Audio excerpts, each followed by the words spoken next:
Cartoon characters like Mickey Mouse, SpongeBob, and Finn have become staples of the entertainment industry, and the characters from their respective franchises are equally as memorable.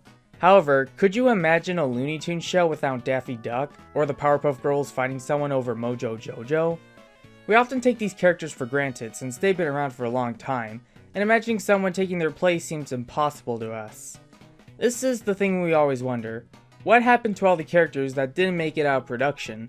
Specifically characters who were drawn and planned to have a role in the show, but were ultimately scrapped in the end. In this video, we'll be visiting some scrapped characters that would have changed the history of our favorite cartoons, but were ultimately scrapped. Bob's Burgers is a great show that airs on Fox. It's a show that I have been watching lately and is very enjoyable.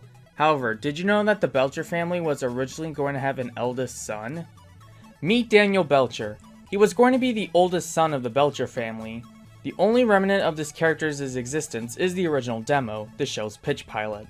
The pilot itself is basically an early version of the series' first episode, Human Flesh, where the Belchers are framed for being cannibals and using human meat for their burgers.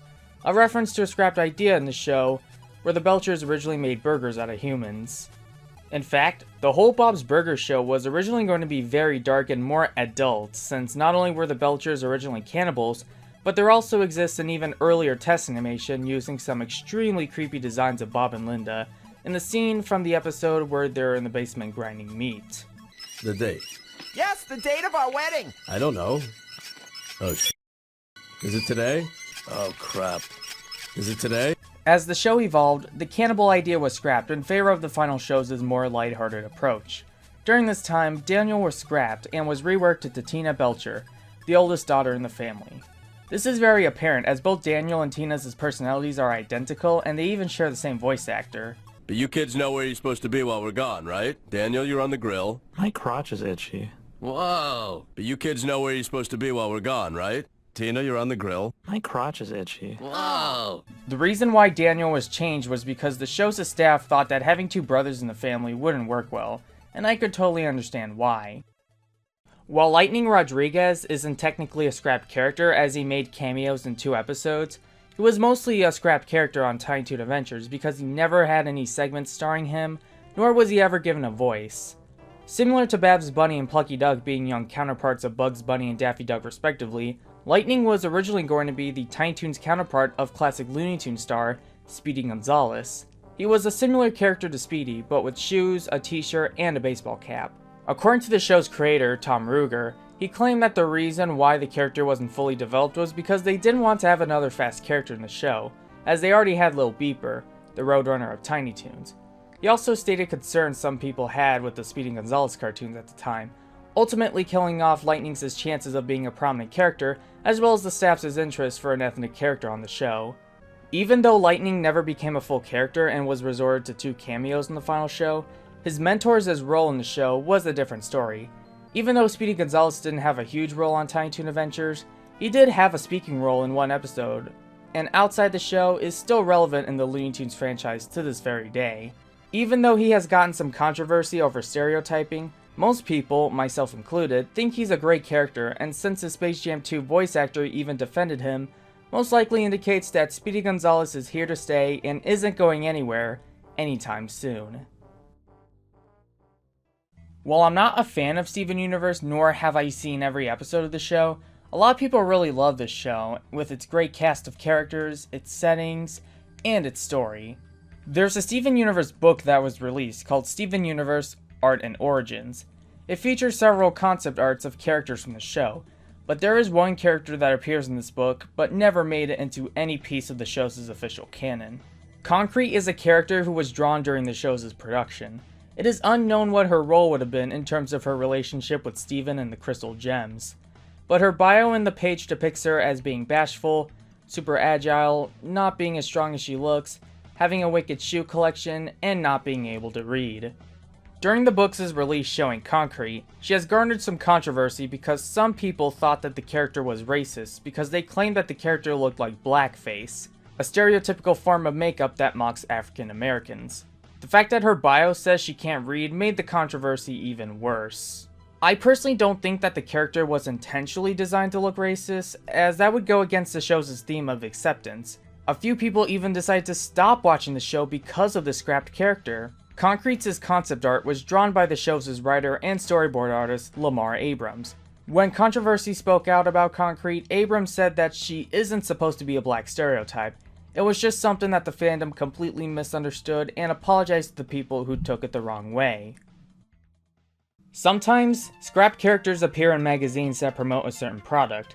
A great example of this is when Nintendo Power showed off a scrapped Kong character in the Donkey Kong Land page in one of their issues. This next character comes from a Christian magazine from 1993, months before the first VeggieTales show was released. To promote the series, an image of the characters were used on the left side of the page, like Bob the Tomato, Larry the Cucumber, Junior and his parents, and a toaster character that never appeared in any VeggieTales related video. While this toaster was not mentioned in the magazine, we did eventually learn that he did have a name. On Twitter, Big Idea founder and VeggieTales creator Phil Vischer confirmed what the character's name was. He stated, "I asked my sister-in-law what we should name him at the time, and she said, Coucho. She was sitting on a couch at the time, and she's very literal, so that kind of stuck in my mind. He's Coucho." In 1992's Take 38 short, Bob the Tomato mentioned small kitchen appliances as citizens of the kitchen, alongside fruits and vegetables, implying that they were originally going to have anthropomorphic kitchen tools alongside anthropomorphic food. But here's the question. Why was Coucho scrapped, and why hasn't there been any live kitchen appliances in the show? According to the Big Idea wiki, they claimed that he was scrapped due to limitations of CG animation at the time and was ultimately scrapped, replaced by Qwerty the computer in the final show.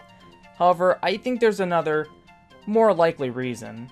Remember when Phil showed his wife his computer animated candy bar, and his wife tells him that moms are going to be mad if he made their kids fall in love with candy bars?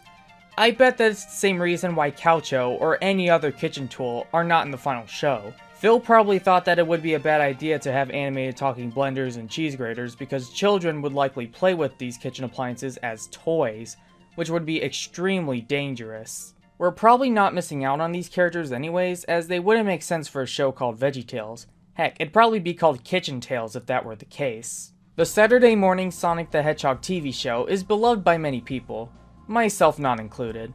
I'm not saying it's a bad cartoon by any means, I just personally don't care for the show that much.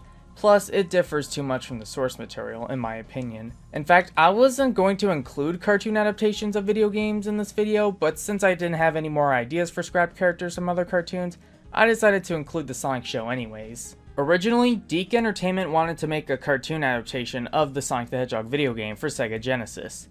They chose to make a Saturday morning cartoon for ABC, however, they also wanted to make more episodes on syndicated weekdays. To compromise, Deke developed two Sonic cartoons at the same time, The Adventures of Sonic the Hedgehog, which is a syndicated show, and Sonic the Hedgehog, which eventually became the Saturday morning cartoon on ABC. In the UK comic series Sonic the Comic, the 12th issue promoted the UK release of Adventures of Sonic the Hedgehog that uses images from an early development for SatAM. Alongside Sonic were the members of the Freedom Team. There was Princess Acorn, Johnny Lightfoot, Joe Shushi, Porker Lou, Tux, Chirps, and Flicky, all of which are based on the animal friends from the original game. Unlike the final show, Tails is nowhere to be found, which could suggest that SatAM was in development sometime before Sonic 2 was released. However, for unknown reasons, the Freedom Team would be scrapped and reworked into the Freedom Fighters. However, only one member of the original Freedom Team survived, and that's Princess Acorn, who was later designed and reworked into the now beloved character in all of Sonic media, Princess Sally Acorn.